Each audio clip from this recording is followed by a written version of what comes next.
Baik, Assalamualaikum warahmatullahi wabarakatuh. Saya Dea Amanda Ramadan dengan NIM 2007125742. Di sini saya akan menjelaskan dan mendemonstrasikan bagaimana membuat UDP socket programming dengan menggunakan NetBeans. Nah, sebelum itu, UDP socket sendiri menggunakan konsep connectionless oriented dan unreliable data transfer sehingga aplikasi yang dibangun dengan UDP socket tidak mementingkan ketepatan data, tetapi lebih mementingkan akan delay waktu pada saat proses pengiriman data. Konsep connectionless oriented adalah suatu proses pengiriman data yang tidak disertai dengan tanggung jawab sehingga jika terjadi kesalahan pada saat proses pengiriman data, maka data tersebut tidak akan dikirim ulang ke tujuan. Nah, selanjutnya konsep unreliable data transfer sendiri adalah sebuah proses pengiriman data dalam bentuk datagram tanpa nomor urut. Baiklah, langsung saja kita beralih ke program NetBeans-nya. Nah, di sini sudah terlihat bahwa yang pertama dilakukan adalah membuat dua buah package, di mana ada dua package client dan server. Di mana pada package client itu terdapat kelas client UDP .java dan yang kedua adalah package server dengan nama kelas server UDP. Yang pertama kita bahas pada bagian servernya terlebih dahulu.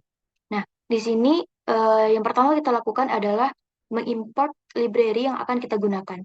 Di sini bisa terlihat yang diimport itu ada IO exceptions, datagram paket, datagram socket, init address, socket exceptions, dan yang terakhir adalah scanner.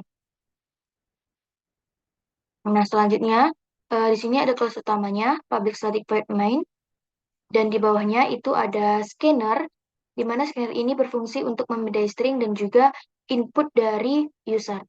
Nah, di bawahnya itu kita deklarasikan datagram socket dengan nama variabelnya itu adalah server socket, yang dimana ini berfungsi sebagai port dari bagian server. Makanya di sini ditulis uh, datagram socket dengan portnya itu adalah 9876. Selanjutnya, kita buat perulangan while di sini, di mana di dalamnya itu uh, akan kita deklarasikan variabel send buffer. Yang ini untuk bisa menyimpan data yang berbentuk byte. Dan juga reservoir buffernya itu yang berguna untuk menerima data dalam bentuk byte juga. Jadi, yang send ini untuk menyimpan datanya dan yang receive ini untuk mengirim dan menerima data yang akan berbentuk byte. Kemudian, kita juga akan deklarasikan objek receive paket, yang ini receive PKT, untuk membaca receiver buffer yang berformat byte. Dan juga kita akan membaca panjang dari receiver buffernya. Di sini kita menggunakan fungsi receiver buffer.length. Nah, setelah itu kita panggil objek receive paketnya menggunakan fungsi receive, yang dimana fungsi ini berfungsi untuk menerima data yang dikirim dari klien ke server socket. Yang ini, dari klien ke server socket. Jadi, server socket akan menerima receive paket dari klien. Nah, jika sudah, kita akan mendeklarasikan IP address. Kita deklarasikan IP address-nya.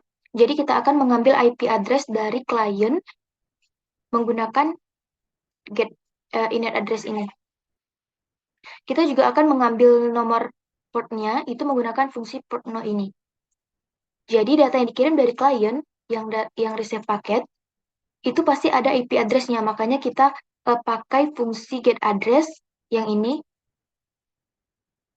Dan juga untuk mengetahui portnya apa, kita gunakan get port yang sudah dikirim dari klien. Selanjutnya, kita akan melakukan konversi data yang dikirim dari klien ke server. Yang tadinya formatnya itu byte, itu akan dikonversikan menjadi string. Nah, kemudian akan disimpan ke dalam variabel klien data. Yang ini. Selanjutnya, setelah kita melakukan konversi, kita akan tampilkan klien data tersebut menggunakan fungsi system.out.println dengan menambahkan klien data, fungsi klien data ini. Jadi kita akan menampilkan pesan dari kliennya. Selanjutnya kita akan mengambil inputan dari server menggunakan sj.nextLine. Jadi ini tuh berfungsi untuk mengirim data dari server ke klien.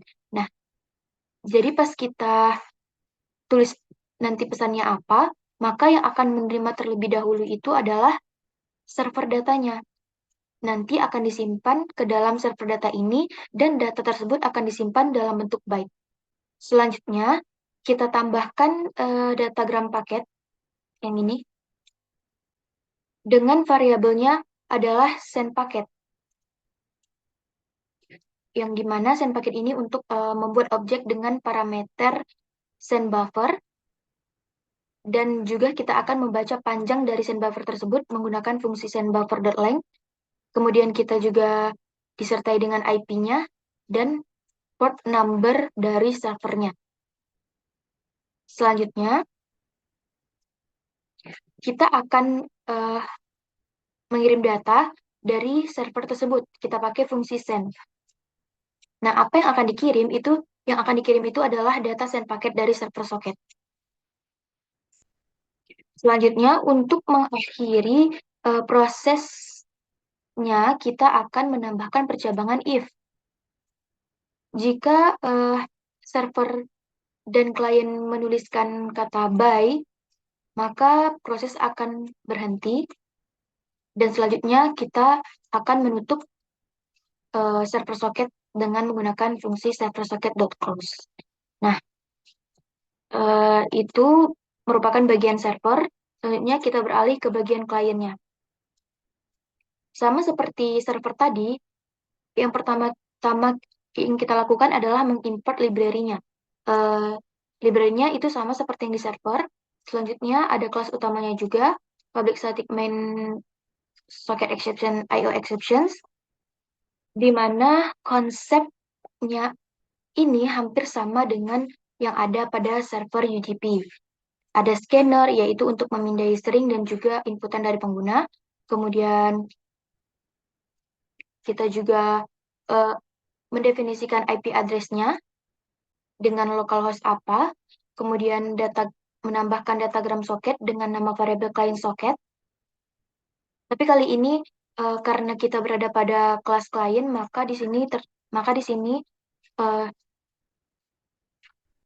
tertulis client socket. Kalau misalnya di server tadi, server socket gitu. Selanjutnya, dalam UDP ini kan transfer datanya itu berbentuk byte kan. Makanya send buffer dan receive buffernya itu juga dalam bentuk byte.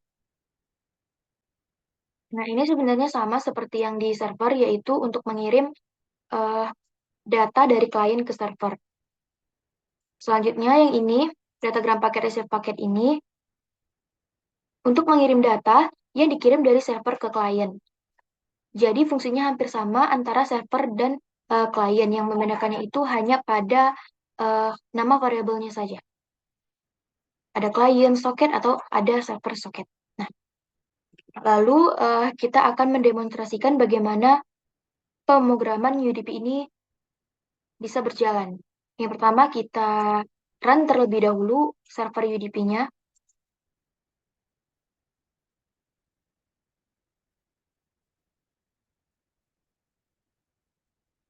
Nah, setelah terun, kita run lagi pada bagian klien UDP-nya. Nah, di sini terlihat muncul kata klien titik dua di sini. Berarti kedua servernya sudah terhubung antara klien dan servernya. Di sini kita akan mencoba mengirim pesan dari klien ke server.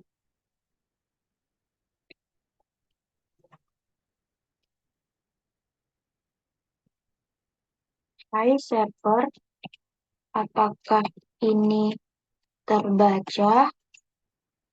Kemudian kita enter, kita lihat pada bagian servernya. Nah, maka sudah terlihat pesan dari klien itu terkirim.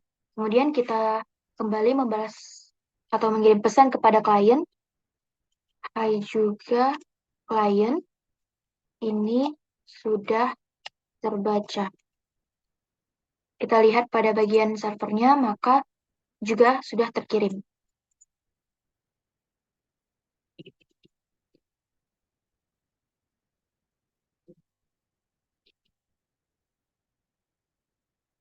Nah, jika sudah seperti ini, maka dapat kita lihat bahwa pemrograman soket yang berjeniskan UDP ini telah berhasil dilaksanakan. Baiklah, sekian dari saya. Mohon maaf apabila ada kesalahan. Assalamualaikum warahmatullahi wabarakatuh.